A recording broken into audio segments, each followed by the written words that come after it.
All right, how's it going? My name's Paul Tanner. I'm your project manager for Hayden Homes. I just wanted to run you through the house today. Today is what we call the new home orientation. It's a chance for myself and Tony, our warranty technician, who is doing all the fancy camera work. You'll hear from him when you move in. Typically on this day, he would take some time to go over the warranty side of the house with you.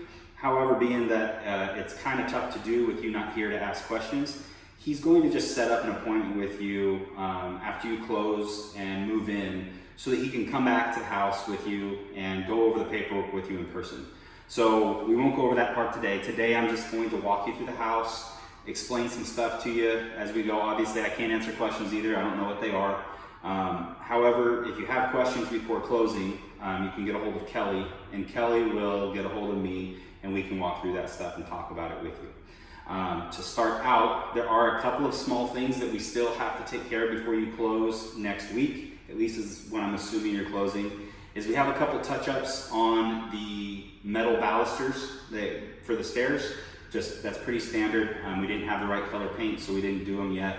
And then we also had, what was the other thing I told you, Tony? The windows upstairs need to be cleaned. Oh, correct. We got the insides of all the windows clean and the downstairs windows on the exterior. However, we didn't have the window cleaner didn't have his equipment to get up on the second story yet. So he's going to do that later today or maybe over the weekend, certainly before you guys move in. So those are a couple of items that we still have to do. We'll make sure that they end up on our checklist of things to take care of before you close. It'll actually be written down. We have paperwork to make sure that it gets done. But other than that, once you guys move in, Tony will have a chance to talk to you when you get here. That way, any concerns or questions you have, we can make sure that those get addressed. So without any further ado, we'll talk about the kitchen first. The kitchen has granite countertops. These are solid surface counters. Don't know if you've had them before. They're very easy to maintain. Really the only thing you need to do is periodically you'll want to reseal them. The manufacturer will oftentimes say about every year, once a year, take care of that sealing. It's usually a wipe on, wipe off process. You wipe on the sealer, you let it sit for a little bit, come back, wipe it off, and then you're done. That really is just a maintenance item to prevent it from getting stained. And it also helps it to be more hygienical, if that's a real word. It helps it from getting germs and stuff inside the pores of the countertop. So anyway, that's the gist of maintaining your countertops. You have a stainless steel kitchen sink, single bowl. Your kitchen sink does have a garbage disposal that's located down here underneath. The garbage disposal has a button on the side that is it's a GFI trip. It's just a button to make sure that if it overloads, it'll turn itself off instead of damaging itself. Underneath the sink as well is where we have the shutoffs for the dishwasher as well as the sink. They're a simple single turn, quarter turn to the left to turn off and then to the right to turn them back on. You'll notice that there's a couple of outlets down there. One of them is for the dishwasher. The other one is for the garbage disposal. The one for the garbage disposal is on a switch so that you can operate the garbage disposal from here. You can hear that. When it first starts up, those arms in there are flinging around. If something gets stuck in there, it'll sometimes bind it and stop it. If it does, unplug it, come back, and you can stick your hand down inside and pull out whatever might be stuck inside. The under cabinet lights that you can see here, they are operated from this light switch right here by the sink. You also have here in the kitchen an outlet for the telephone line. It's basically at this point in technology, it's used for one of the different carriers here in town that offers internet. So at this point in time, that carrier actually doesn't have that uses the phone line. They don't have service in the neighborhood. So that one's not going to be an option yet, but some point in time in the future they will, and then that might be an option where you can actually plug your internet into that location. For the time being, you will be able to get internet through Spectrum. They're one of the local internet companies, and they use the coaxial cable, which is actually located in the living room and also upstairs in the master bedroom. Those are a couple locations where you'll be able to plug in your internet. Continuing on here in the kitchen, all of these outlets in the kitchen are on what's called a GFI protected plug. Let me find one for you. There it is. Here. So they're all going to be operated off of this. So if something goes off in the kitchen, then it will turn off like that.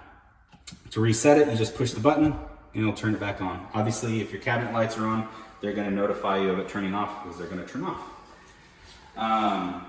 This one actually is operated on its own switch. Yep. Over here is your refrigerator opening. It has a water valve for the ice maker on the fridge.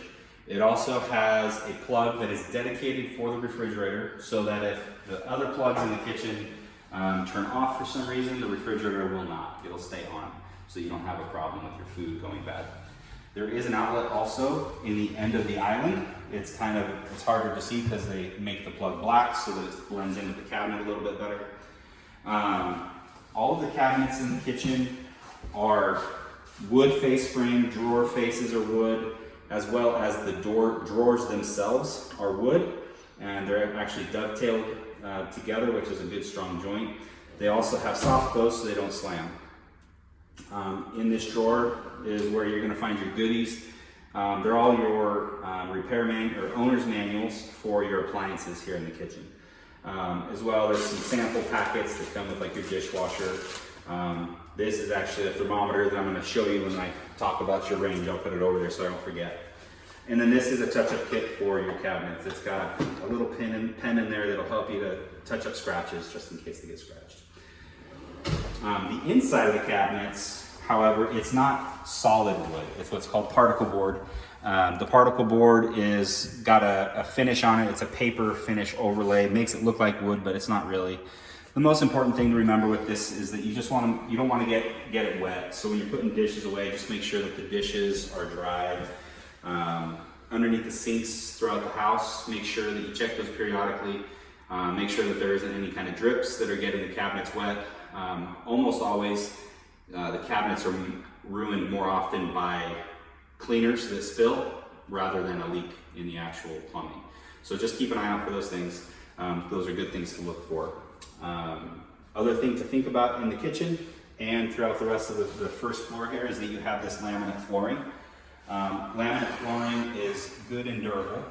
Just make sure with it that it isn't 100% scratch resistant. So if you have pets or children for that matter, just make sure that you take care of the pet's claws on a regular basis so they don't scratch up the floor too badly. Generally speaking, this kind of flooring holds up well. However, none of these laminate floors are 100% prone to pets' claws. And then with the furniture, just make sure that you put pads underneath the feet so that the heavy furniture doesn't scratch it all up. We'll talk about the appliances now. Let's start with your range because it's the coolest in my opinion. Gas range. So they turn on just by, you turn the lighter to light, you let it pop for a little bit, and this one actually turned on your back burner here. But to turn any of them on, you'll do the same thing. This front burner is what they call a power boil burner. It just gives a lot of extra heat so you can get water to boil fast. This one's an oven light switch. Don't know if you'll be able to see it, but it turns on the light switch or the light inside the oven. And then these other three over here operate these other three burners. This is a Wi-Fi capable range, so it's got some pretty cool stuff going on here. You probably know about it since you chose it. It does have this thermometer. It plugs in right here inside the oven. That way, if you're cooking a turkey on Thanksgiving or something, you can plug it in and you can monitor the temperature of your meat without having to come back and do it manually. I will let you discover all the settings yourself because I don't have a fancy oven, so I can't really teach you too much about it. It is also electric, so the oven has functions like a convection oven function. So it's dual fuel is what we call it. So it's a really great oven. I know you're going to enjoy it. All of the appliances are GE. They have their own warranty. They're not a Hayden Homes warranty because I didn't build your stove. So if there's any problems with it within the first year, you just make sure you get a hold of GE. The best thing you can do is when you move in to scan the QR codes inside each of the appliances. Those QR codes will take you to GE's website where you can register the appliances. There are registration cards inside that drawer with your manuals as well, in case you prefer to do it that way. This drawer, you probably noticed there is a cardboard box in there that actually has a griddle. The griddle is for your center burner, in case you like doing bacon or pancakes or something. Your microwave also has a QR code, so scan that one when you get a chance. This microwave is also pretty fancy. It's got some extra parts and pieces up here that you'll learn how to use when you get here. Basically, you're not supposed to use the microwave with those parts and pieces in it unless you're cooking certain things or doing certain things with the microwave, so just make sure you read your instruction manual. This one does have a lot of other little functions on it that you can have fun learning about, and I'm sure you already are aware of since you picked this as well. The plug for this is also up here above. If this ever isn't working for you, just first check to make sure it's still plugged in. Sometimes pulling things in and out from above here will unplug it, so just check that first. You'll also notice that the vent for the microwave doesn't go up and out. It actually goes out the back, and we'll show you that when we walk around the outside of the house. We just do that so that it doesn't use up space inside the house. This microwave has two filters. The filters just slide into this space up here. If they need to be cleaned, you pull them out and you can put them in the dishwasher, throw them away, get new ones, whatever you want to do. Your dishwasher, it's got a couple different racks on it. It's got a bottle washer up here on top. Pretty standard stuff down here below. If you need to clean out the filter, it's really easy to get to in this one. There's actually two right there. They both pop out. You just kind of put them back, you just spin it around until it catches. And that QR code. The QR code for this one is right here on the side. Yep, perfect. So this does have some touch controls. So you can go through and cycle through them. You'll notice that when it has the dry feature turned on, that it actually has a very long cleaning cycle. Most of that cycle ends up being dry time. But like I said, if you go to the 1 hour, it's actually almost 3. But if you turn off the drying, it goes back down to 1. So just know that most of the time that the dishwasher is set for is designed for the drying portion of it.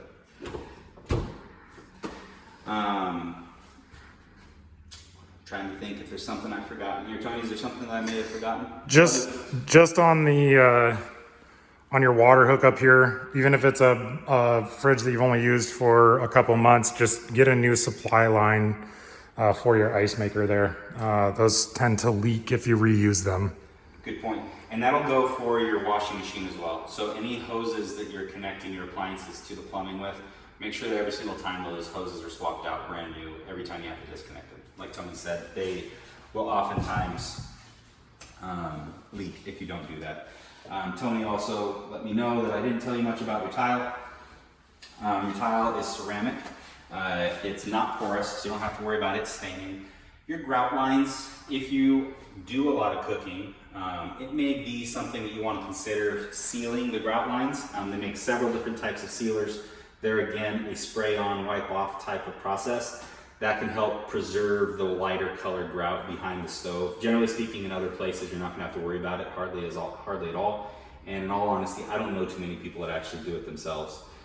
So you probably can get away without doing it, but if it is a big concern to you, you can seal that. Another trick that I've learned is that if you want to not make it look like you have anything special going on back here, you can get a piece of glass special cut that you can actually slide behind the range to go in front of this, and that'll actually catch any splatter, and it's easy to clean, and you don't have to worry about your grout lines getting dirty that way either.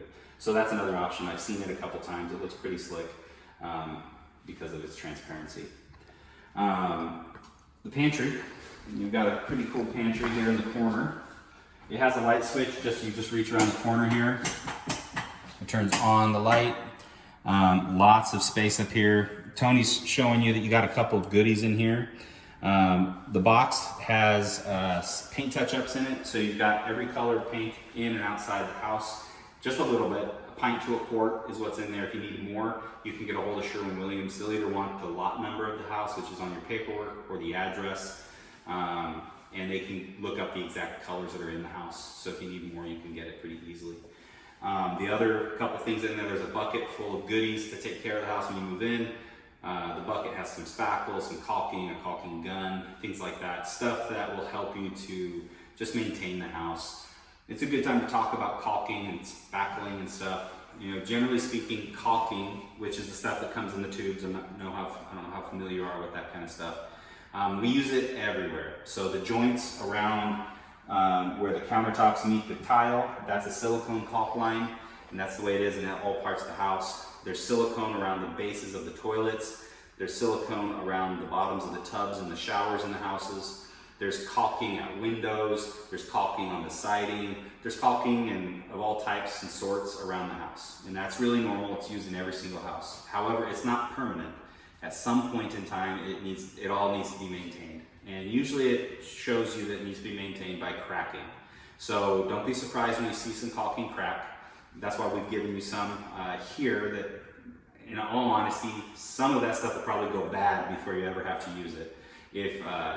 But just know caulking will be a maintenance item that you'll take care of periodically throughout the house. The most important caulking areas in the house will be those areas that can get wet. So most important will be the bases around the toilets and the tubs and showers.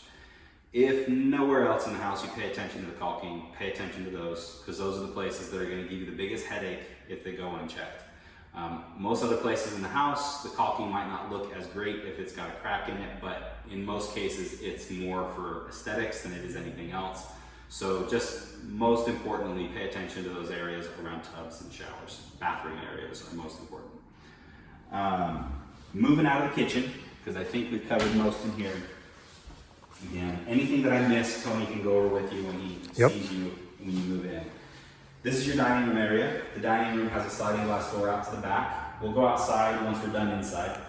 The sliding glass door can be adjusted if it needs to be with these buttons that are down below. They can be popped off. And a screwdriver can be inserted so that you can actually adjust the door up and down if necessary. Generally speaking, you don't have to worry about it, but sometimes this latch won't want to grab like it's supposed to, and that's an indication that can be adjusted. All the windows in this door in the house are Cascade. They have a lifetime warranty. That warranty covers pretty much anything you can think of outside of damage that you might cause to the window or the door. But if a latch isn't working, or if the glass gets foggy or discolored, if any of the clasps on the windows aren't working, all those things are things that are under warranty and that Cascade will take care of for you if you need them to.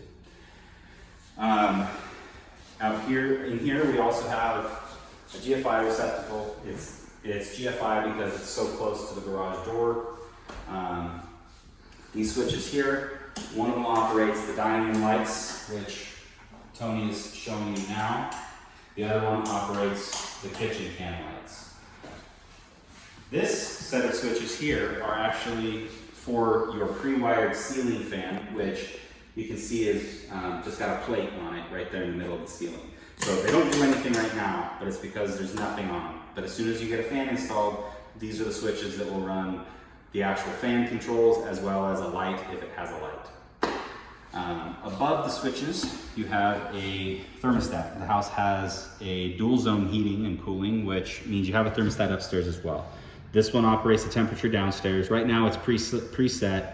To change settings or to change the temperature settings, you just push the button. Right now it's telling us that we can adjust the cooling setting. I'll set the cooling setting, say at 71, excuse me, and then done. If you want to change the heat setting, you just make sure you switch it to heat. And then when you're changing it, we'll turn that one up to like say 68. Excuse me. It's pretty self-explanatory. There is not a lot to really teach you about the thermostat. The one other feature that's worth mentioning is the fan control. Excuse me again. You're good. So right now the fan is set on auto. The auto setting will turn on the fan whenever it's heating or cooling. If you change it to on, this little icon comes on. That means that the fan is actually running all the time. That's a really good setting. What that does is it makes sure that the fan is running all the time, which circulates the air through the filters on a regular basis, and it helps to maintain the temperature in the house. So speaking of filters, there's one downstairs and there's one upstairs. This one down here is kind of tucked away in this corner. It's smaller, it's only a 12 by 20. Don't worry about remembering that size, it's on the filter. So when you do need to change the filter, you just have to look at the size that's on it and you can go get one to match. We recommend you change the filters once a month. That seems like a lot. We say once a month, hoping that you'll do it at least every 3 months. But if you do it every month, you're gonna be in a much better shape to not have problems with your system. The number one problem with HVAC systems is not changing filters. The filters help the whole house to breathe. If it gets plugged up, it makes it really hard on the system, and so it'll typically cause it to freeze up or just stop working. So make sure you change the filters as often as you possibly can. Like I said, every month would be great. So moving on from that, we're going to come into the living room. The living room light switches are actually located on this wall. There's 3 of them. One of them operates the lights. One of them operates the hallway lights as you're coming out or into. And then the other one is doesn't do anything. Which is this one. Doesn't look like it's doing anything. What it is doing is it's operating a couple of sets of plugs in the living room that are turned upside down. So you notice this one's upside down because it's different from this one. The ground plug on this one over here is actually on the top, not on the bottom. That indicates that it's actually the one operated by that switch. There's another one on the other side of the room that's designed to give you a place to plug in table lamps, Christmas trees, whatever, things that you don't want to have to turn off and on at that location. These plugs and switches over here to the left of the fireplace, these ones are for controls for your television devices. This is where the internet cable will come into the house once you get it hooked up. This switch is to turn on the fireplace. So you turn that one on, give it a couple of seconds, and it will cause the flame to turn on. So that's all it takes to get this fan running, or to get this fireplace running. Now this screen can come off just so you can get in and access the controls. So there is a place for some battery backup. This is in case you don't have power in the house and you want to turn on the fireplace. You can put a couple of batteries in here. It will allow you to turn on the fireplace. There's also a fan under here that we will adjust for you, so you don't have to worry about it. It's got some settings so that you can set it high or low, but we're going to set it about midway so that you don't have to worry about it being too loud. You might notice here that the gas or the glass is fogging up. That's normal with a gas fireplace. It creates condensation because of the natural moisture in the gas. That will burn off within a few seconds and it will be nice and clear. This can be taken off. There's a couple of springs on each corner of the fireplace. You can just unhook, the glass will come out. The reason for that is so that you can clean the glass and make it look nice and shiny again. Like I said, this thing just goes on by hooking onto these studs and it will stay in place. This is good enough to protect little one's fingers from getting burned, if that's something that you're concerned about. I'm gonna turn this thing off because it's hot and we don't need it running. And that fan, you didn't hear it running right away. It has a thermostat inside. Once that builds up enough heat, it'll turn that fan on to get that warm air blowing through the home, but it won't turn on as soon as you flip on and as soon as you get flames. It's not going to automatically kick that fan on. Good point, Tony, thank you.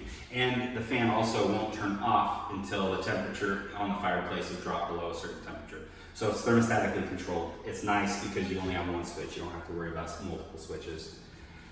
These plugs above the fireplace are obviously for television. There's also an outlet up here for additional coax just in case you want to actually mount it back behind your television and have no wires hanging down below your television. Kind of a pretty cool feature there. That's the living room. We're going to move our way through into the hallway. So coming down your entry hallway, you have the bathroom right here. I'm not going to go in there so that so Tony can go in and kind of point at things with the camera. So you have your sink. These have the nice faucets with the single handle. The bathrooms are also on a GFI. They are ran off of a GFI that's in the other bathroom. Each of the bathrooms have a fan up above that are run off of a timer, or some of the rooms might actually just have a switch that turns the fan on, and you can turn it off and on as you come and go. Light switch. You have the tub shower unit right there. Biggest thing is just, again, make sure that you check the caulking periodically, make sure that it's not cracked and that it's looking nice. To clean them, I'm sure that you're familiar with cleaning tubs and showers, but these being fiberglass, just make sure that you use something fiberglass friendly, soft scrub bleach or something like that. Don't use anything super abrasive or it will dull the finish. In the bathrooms and the laundry room, we have vinyl floor. That's what this is here. It's a great flooring, very water resistant. The places where it's weak is at its perimeter. So obviously if the bathroom floods, for some reason, say the toilet plugs up, then you'll want to make sure to dry it up as quickly as you can. Other than that, it's really easy to clean and maintain. The one place in the house where you just need to be careful is that in the laundry room, the washer and dryer, when they're getting moved around, because they're heavy, if they're being drug across the floor, they could actually tear it. So just be careful when you're moving furniture or the washing machine in and out of the laundry room. You don't want to have that happen. It's frustrating. However, if you're moving in and you accidentally tear the floor somehow, don't be too discouraged. Get a hold of us. We can see if we can't help you work out a way to get the floor fixed. Nice thing about vinyl floor is that it's also not that difficult to repair if necessary. So we're going to follow Tony out of this bathroom. You might notice that it's got two doors. One coming from the hall, one coming from this front bedroom. So this is the front bedroom of the house. We got this door as you come in with a light switch. Again, you have, this is what's called a sliding window. It moves left and right. If you want to lift the window up out of the track to get the windows nice and clean, you just move it over far enough that it gets past this bump stop. And then you can actually lift the window out of its frame so that you can clean the tracks to make sure that the windows are operating well. The most important thing with these vinyl windows is that you keep the tracks clean. And then the other thing is if they get a little sticky, which they sometimes do, just make sure that you can use Pledge or you can use 100% silicone spray, and you'll want to spray it in the track down here and up above, and that will allow the window to move very nicely in the frame. So this front bedroom has a couple of blank plates in it. The reason for that is that moving up this hill where we were, this whole hillside is built on a giant rock. So the house isn't going anywhere. However, it makes it very difficult to trench for utilities in the ground, which is where your power is coming from. So because of that, your power was on the downhill side, and it wasn't as easy as we normally would trench a big trench across the house and then bring it in through the garage. But we couldn't do that on most of the houses in this neighborhood. So there's actually a meter on the outside of the house over here. These are here because we have to have inspection plates and a place to pull wire up into the house. So that's why these are blank, and that's what they're in here for. Don't worry about those. When we go outside, we'll show you where the meter's coming in and what that looks like on the outside of the house. But that's what that's for. We want to make sure that you understand what those are there for, because they're not standard in most of our houses. Most of our houses, we're not in a situation where we have to do that. Cool closet for this room. It's got this big walk-in closet. It does have a lower head ceiling because that's the stairs above your head there. Lots of space to store things. It's got a closet rod for hanging things, and then this is the access that Tony's showing you to get underneath the house. It's got insulation on the lid There's also insulation all under the floor. Underneath the house is where all the plumbing is at. It's all insulated and protected from being cold and freezing, so you don't have to worry about that. There's black plastic on the ground under there, which is designed to keep moisture in the ground where it belongs. When we go outside, we'll show you that the foundation has some vent holes cut into it. Those vents are intended to let the foundation breathe. It's very important that those vents stay open and clear all the time. They can't ever be plugged off. If they do, it traps moisture in the crawl space and you can end up with mold and mildew down there, which nobody wants. So just make sure that you keep those vents open and you'll never have a problem. Each of the bedrooms have a smoke detector. This one is smoke only, but as we go out into the hallway, there's also another detector out here. This one, however, is smoke and carbon monoxide. So upstairs, there's also going to be a couple of smoke and carbon monoxide detectors in the hallway outside of the bedrooms. But again, each of the bedrooms will have their own smoke detectors. The smoke detectors are battery backup, but they're hardwired together. So if one beeps, they'll all beep. And that just means that they need a new battery. Make sure that you keep, you don't necessarily need to keep the batteries on hand, but make sure that when you change one of the batteries that you get enough batteries to change all of them. Otherwise, you're gonna be chasing beeps for a while, trying to figure out which one is causing the problem. So just do that, make sure that you do that.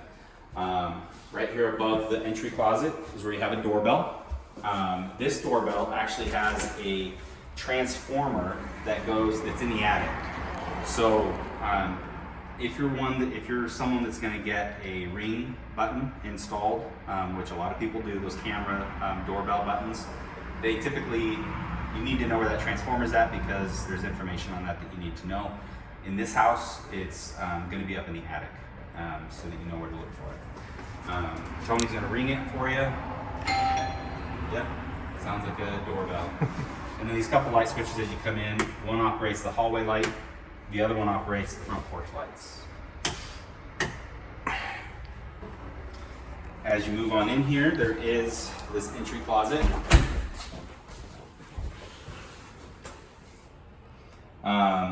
You chose these upgraded levers. One thing you'll find is that they feel pretty stiff. They may or may not loosen up much over time. I've noticed that this type of lever set is generally more stiff than the other ones that we use. So if you're curious about that, I think it's a good thing, but just know that is something that's different about these. So we're gonna go ahead and walk up the stairs. These are the metal balusters I was telling you that there's a couple places where we're gonna do some touch-ups on them now that we have the right color paint. But they look beautiful. Good option. Up here at the top of the stairs, you have a couple of light switches. Operates the hallway lights and the stairway light. As we walk up here to this side is your first bedroom. Each of the bedrooms have a light installed at the moment because you chose pre-wires for the ceiling fans. So there is the additional outlet here or switch here for the ceiling fan for when you decide to install it. Each of these bedrooms also have what's called bypass closet doors. They slide past each other just like this. Sometimes they fall out of adjustment, and what I mean by that is this door may not always sit flush on this jamb. That's because there's some little rollers up here that might need to be adjusted. It's pretty common. There's some screws on the back. It's pretty easy to adjust. As you can see, we haven't put the screens in yet upstairs here because he hasn't washed the windows.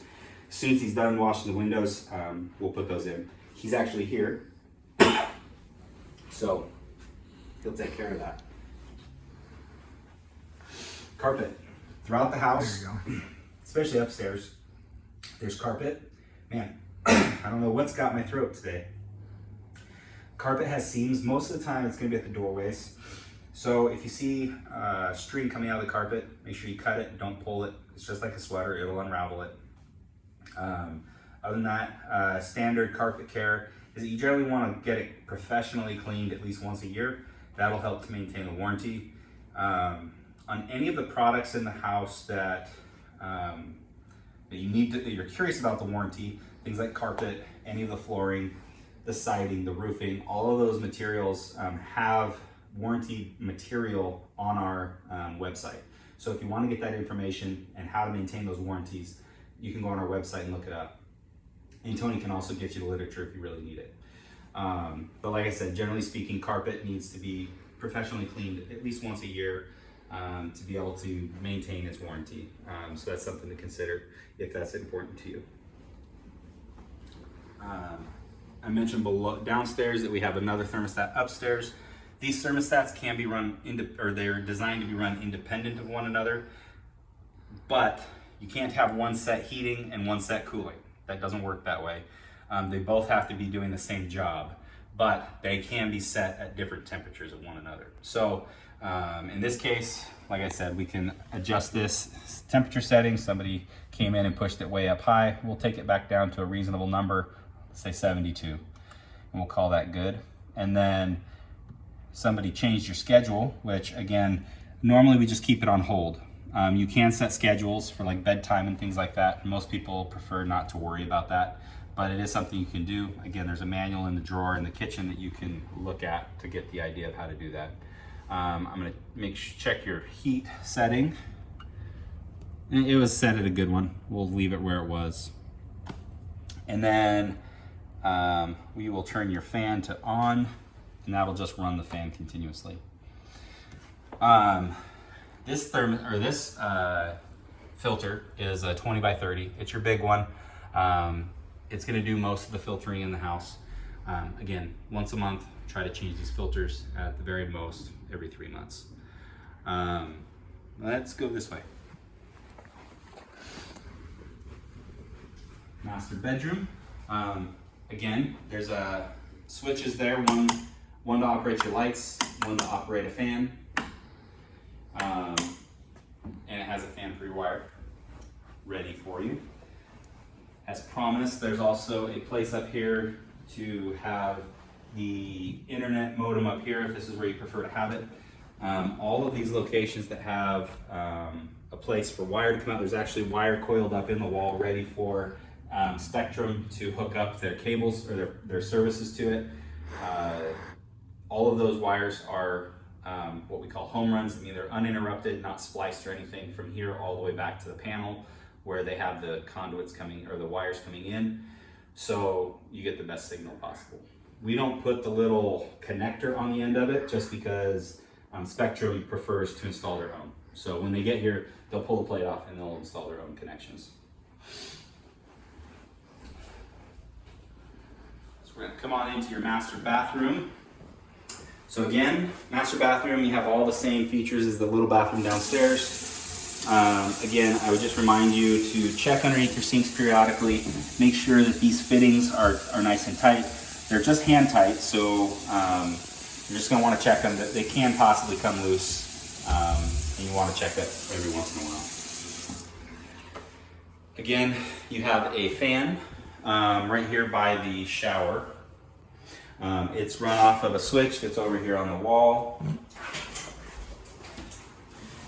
Let me turn on this light. There's a light switch to operate a can light that's directly over the shower here.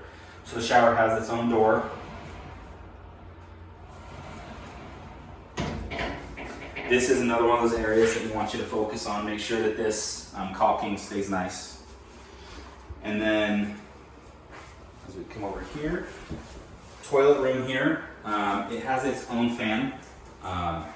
That one doesn't have a timer. You can just turn it on when you're in there utilizing the room.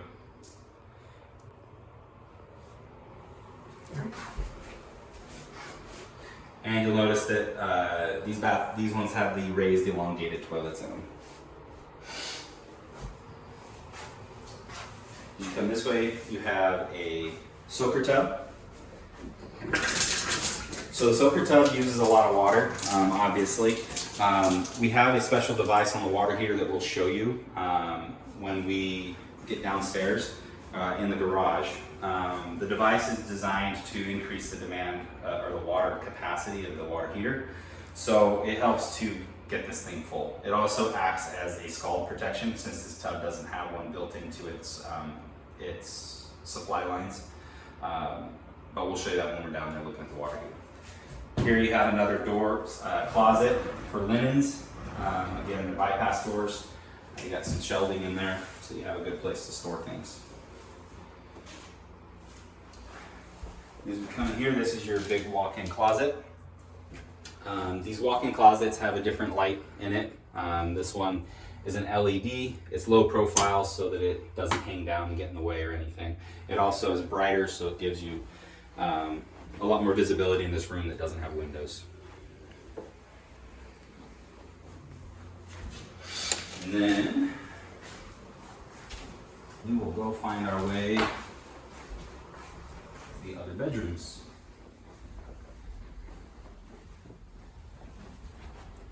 So here is the laundry room. You selected these cabinets that go above. As you see up here, we also have a fan. It's operated off of, again, that's the light switch, just this switch that you can turn this on and off whenever you're in here doing laundry. These are the hookups for the washing machine. So hot and cold. This is the plug for the washer. And then this here is where the drain is gonna go into the drain for the washing machine.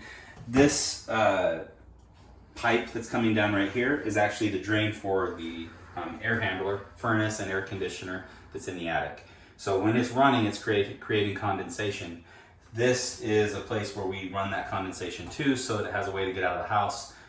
Instead of running it to the exterior like we used to, because when you run it to the outside, it has a potential to freeze in the wintertime and then cause problems with your furnace in the winter when we don't want to have problems. So that's what this is. It will drip, making noises when you're maybe in here or walking past it. You might notice the noises. Don't be worried about it. It's almost always just this dripping into the drain like it's supposed to. If you are concerned, you can let us know, but almost always that's what's going on in here. This is the plug for the dryer. And then this is where the dryer vent is going to hook up. It's kind of tucked into the wall so that it's easy to hook up and easy to push your dryer further in. You selected to have the laundry sink. It's very deep, lots of room to clean things and do stuff. Has the cabinets, lots of storage space. The other thing that's in this room is the access to the attic. So you just push that up, and right up above us is where you're going to find the furnace. There's nothing up there that you need to worry about maintaining on a regular basis. Just the filters are the things you have to worry about maintaining on the system for the HVAC. But there is a light switch up there, so you can turn on a light and see things if you have to get up there. And there's also an outlet up there so that if a technician needs to get up there and use some tools, they've got a way to do that. The attic spaces, as you can see, we don't have a big access, so it's not a place to store things. Not a good idea. It gets hot up there in the summertime, so don't plan on storing Christmas decorations and things up there. You'll most likely be disappointed to find that they've been ruined by the time you get to them. So not a storage location. As we walk across the hall here, we have the guest bathroom. Nice double vanity. Same thing, same sinks and everything as you have in the other bathrooms. Again, you got soft close. Pull one of those out. Oh, and I forgot to mention that too. So these actually come out pretty easy. You just pull these little handles here on the bottom, and to put it back, you just put it on the rails, and then you slide the rails in until they click, and then you can close them again. So they're really easy to clean out if you're doing some spring cleaning. So this bathroom is actually the location where you'll get the other bathrooms will also trip from this location, kind of like a breaker in the breaker panel. So if one of the bathrooms trips and you need to find where it's needs to be reset, this is going to be the bathroom where you do that. Behind the door here is where you have the tub shower combo. And in here is toilet room for this this bathroom. This one happens to have a nice big window up high here. And then I'll let Tony come in and show you. There is some shelving behind that closet door, or behind that door where you can keep linens for this bathroom.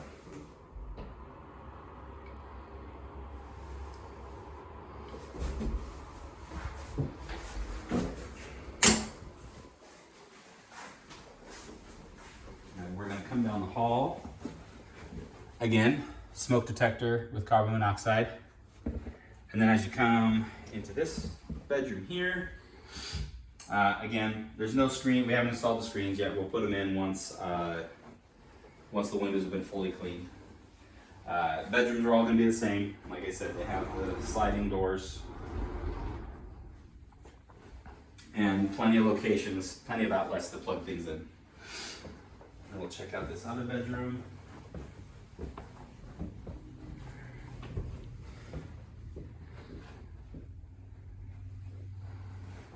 Most of the bedrooms are about the same size. They do vary slightly. The first bedroom that we went into, I think, is the largest of the 3 other bedrooms up here, minus the master.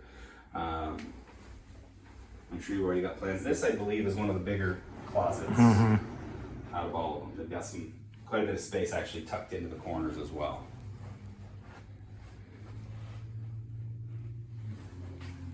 All right, well, we're going to take you back downstairs now, so we have a chance to walk out into the garage and go check out the outside of the house. Did we leave our shoes in the garage, Tony? Yep. So, coming from the dining room, this is how you come out into the garage. Put my shoes on, and Tony will too, so if you are looking at the ground for a second, that's what's going on. I'm a professional.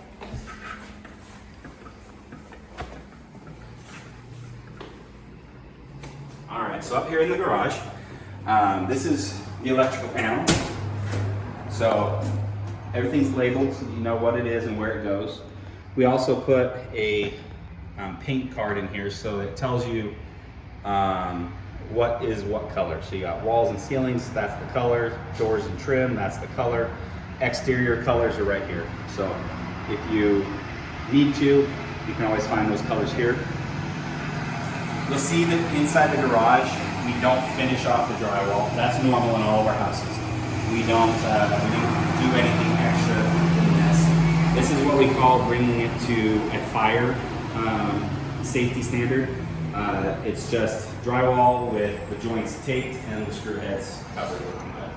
It can be fairly easily finished off. It does require a little extra work.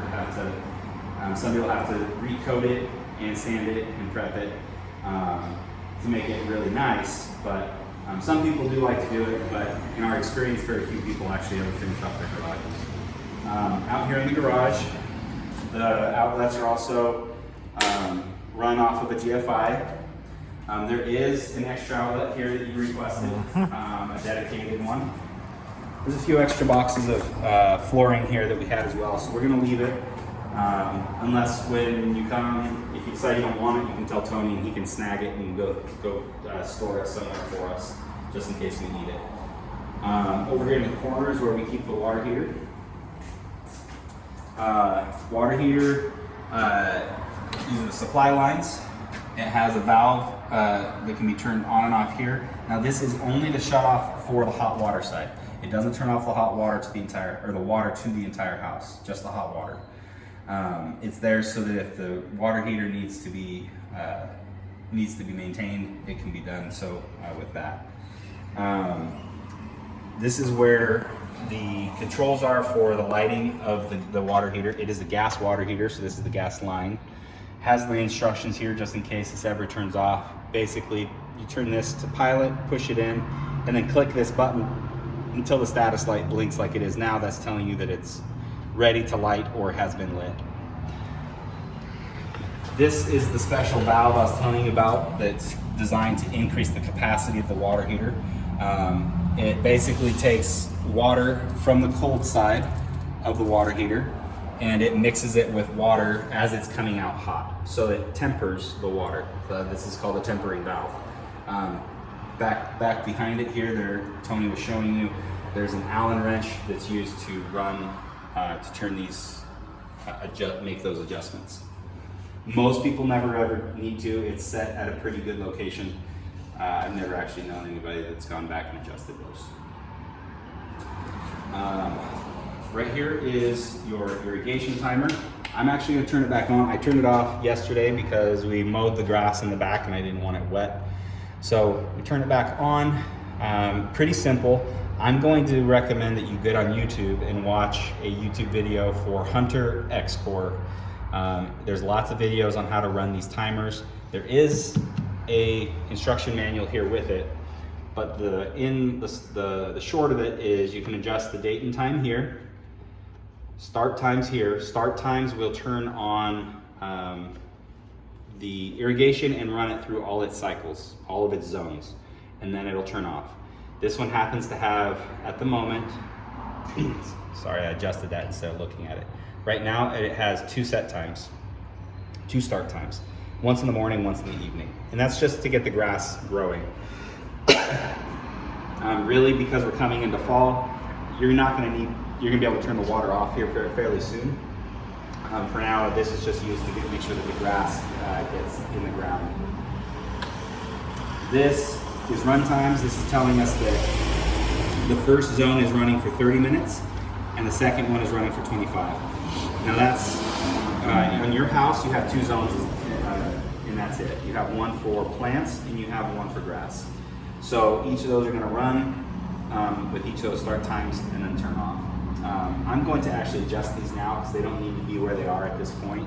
So what we'll do is, all you do to reduce it or to turn it up is you just use the plus minus.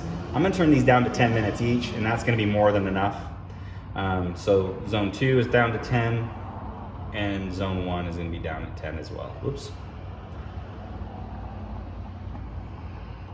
And we're gonna call that good. Right now it's watering every single day, which again, normally is more than this actually needs. So in this case, we're gonna leave it alone because the grass is still fresh and so are the plants. But in the future, next year, say, when you actually turn this thing back on, you'll be able to adjust this and it won't need to be on every single day. But again, watch the videos and they'll actually help you understand how much water you might need and things like that. Over here, this is a blank plate made for a solar panel pre-wire.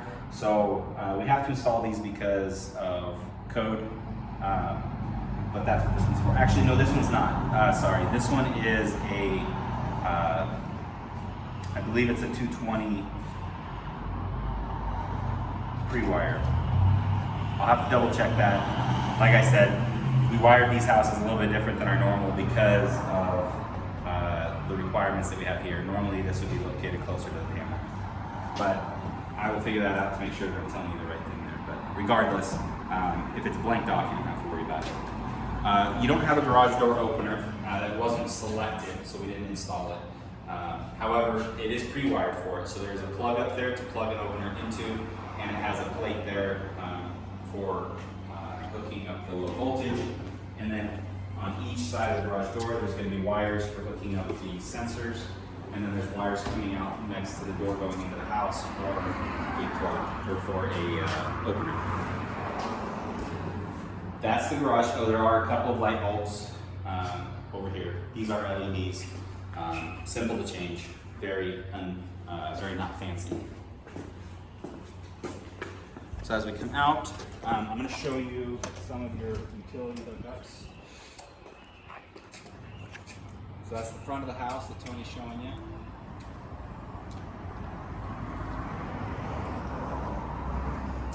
So over here to the side of the driveway, we have a backflow. That's for your irrigation, is to make sure that the water from the irrigation doesn't accidentally flow backwards into the water for the house. That'll get checked annually by the city. They'll send you a small bill for the maintenance of it. This here is a regulator. It's to regulate the pressure of the water coming into the house. Again, not something you need to worry about. You don't need to mess with it ever. It's there by city code. And then over here is your water main coming into the house. There's a meter here. It's digital. The city reads it on their own. You don't need to worry about it for the most part. The only thing you really need to be concerned about is that handle down there. If you need to turn the water off to the whole house, you'll just turn it to the left, and that should turn it off all the way. And then turn it back on, you just turn it back. That's important to know, because if you end up with a big leak inside the house that you discover, you can run out here and turn the water off and stop it until you can figure out what's going on. So out here at the front of the house, because we were on this steep hillside, we don't have a place to put grass out here in the front. So that's why out here in the front we've got bark and lots of plants with a tree. Each of the plants have a drip line to them, so the irrigation is taking care of those for you. You don't need to worry about them. But once we go up here, I'll show you where that valve is for your irrigation.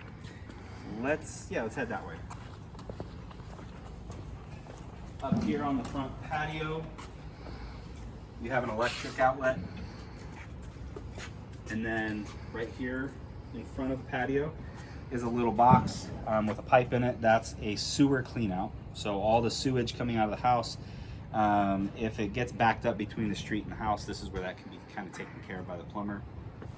As we walk this way, these are the valves for the irrigation. Like I said, you have two valves, one for the grass, one for the plants. So this is where both of those valves are located. Typically speaking, most homeowners don't need to worry about messing with those, but that is where they are, just in case you end up having landscape maintenance take care of things for you in the future. A couple things we can see from up here. Those two green pedestals sticking out of the ground. The square one is Pacific Power. That's where the power is coming into the house. The round green one is Spectrum. That's the one that provides the internet to the house. When Spectrum comes to install the internet, they will pull the internet cables from the conduit there all the way into the house. And that location where they bring it in is actually going to be in that front bedroom, because that's where All those plates that we showed you. Those blanks. So that brings us over here to the panel. So this is the meter box, or the meter panel, that would normally be on the other side of the house. It actually looks different because installed the way we had to do it is a little different than normal as well. So the meter is here. There's also an emergency disconnect back here behind it, and that's for the sake of electricians if they need to disconnect something. This is actually here for fire purposes. If the house was on fire, the firemen could come and disconnect the breaker to the entire house from this location. This panel, this little box right up above it, this is actually your solar panel pre-wired. So if you needed or wanted to install solar panels, this is a new code in Oregon. They require that the builders of new houses install this junction box, so that, and it has wires that go up into the attic. So if somebody wanted to install solar panels, they could use those wires. In my experience, solar companies use their own wires. They don't typically like to use the ones we install, so that may never get used, but it's required there by building code. You have a hose bib. These are important to make sure that in the wintertime you don't leave hoses on them. They are frost free, meaning that they won't typically freeze, but if you leave a hose attached to them, the way they're designed, they don't work if there's a hose on them. So if you leave a hose and there's water in it and it's wintertime and it gets cold enough, it could actually crack the valve inside the wall and cause a leak. Obviously not something you want, so make sure you take hoses off and don't leave them on there in the wintertime. This is your air conditioning unit. This is only for air conditioning. Like I said, the furnace is gas, it's in the attic, it does all of its heating stuff on its own. So this will run your air conditioning. It has an emergency disconnect here. If it needs to be disconnected, you just yank this out. This is 220 volts in here, which is a lot of power. Make sure you don't touch it or mess around with it. Best to just leave this alone and let the technicians deal with it if they ever needed to. Appliances like this, the furnace, the air conditioner, they have what's called a prorated warranty. You're probably familiar with that. It just means that in the first year, we'll cover everything. If it breaks, has problems, we'll be back to take care of it for you. However, after the 1 year, if there's something going on with it, then you will be able to, typically you have to pay for labor, and the parts will be covered by the warranty. So that's the way that those usually work. And they usually have like a 5 to 10 year prorated warranty. So as we come this way, this is where your fireplace vents. It obviously will get hot when it's venting, so make sure not to put anything over here that shouldn't be over here. And don't paint this. So in the future, if you ever repaint the house, make sure that this stays just the way it is. You don't want to paint it. The vents that we were telling you about, these are the foundation vents. They've got screens in them to protect, keep them from rodents getting in there. Again, just make sure that they don't get clogged up. You shouldn't have a problem. There's not going to be a lot of vegetation around the house. We don't plant it that way, at least. So just make sure that leaves and debris don't end up stuck in those. Nice backyard. As we come back to the backyard, it's huge. You got lots of grass. As you can see, we put bark around the perimeter. The bark is to try to avoid getting water on the fence. The fence was installed by us to service our house next door. The house next door is still for sale, so we put the fence in for purposes of getting the house sold a little bit more easily. But as you go through here, there's sprinklers all around the perimeter as well as some in the middle. Just know that sprinklers are one of those things that need regular maintenance. So on an annual basis, they're going to need to be readjusted. Some of the heads might actually need to be replaced because they get broken, cracked, clogged, whatever it may be. They're coming in and out of the dirt all the time. So there's something that needs regular maintenance. Don't expect sprinklers to be one of those things that you can just rely on to just work without problem all the time. It is something that will need some extra maintenance. As you can see, we installed a retaining wall to keep the house above you from falling down on top of you. There's drainage behind each of the walls so that any extra water coming off the surface will run down behind the walls, so you don't have to worry about it. As we come this way, you'll see you have your covered patio. The rope coming down from above is for our window cleaner that I told you showed up recently. He's got to have his protection on while he's cleaning windows up high. So that's why that rope's there. It'll be gone when you get here. It's just there temporarily. They said all of these plants. Nope. This is our landscaper walking on your brand new grass. So if you see footprints out there that you don't like, I'll call him. He'll come fix them for you. This is you have an outlet here on the back patio, just like you do on the front. They have a GFI protection. You actually have another one here because you asked for two. You also have a gas stub out over here on your extended patio so that you can put a barbecue in, a natural gas barbecue. Best option in the house in my opinion. And we're just about done. Let me show you this side of the house. This is your microwave vent. Nothing that you need to worry about or maintain here. This is just where the vent for the microwave goes. You have another hose bib. And then as we come this way, this is your gas meter. If you ever smell gas in the house, just get out of the house and then call a Vista. They will come out and take care of it for you. Don't try to figure out where it's leaking or where it's coming from. They'll come out and they'll turn it off for you. Well, I hope that I touched on everything that I possibly could. It might be too much information. Regardless, when you move in, get a hold of us. Tony will come over and he will talk to you, go over warranty stuff with you. It's been a pleasure explaining the house to you, and I hope that you enjoy it once you move in. And we'll talk to you later.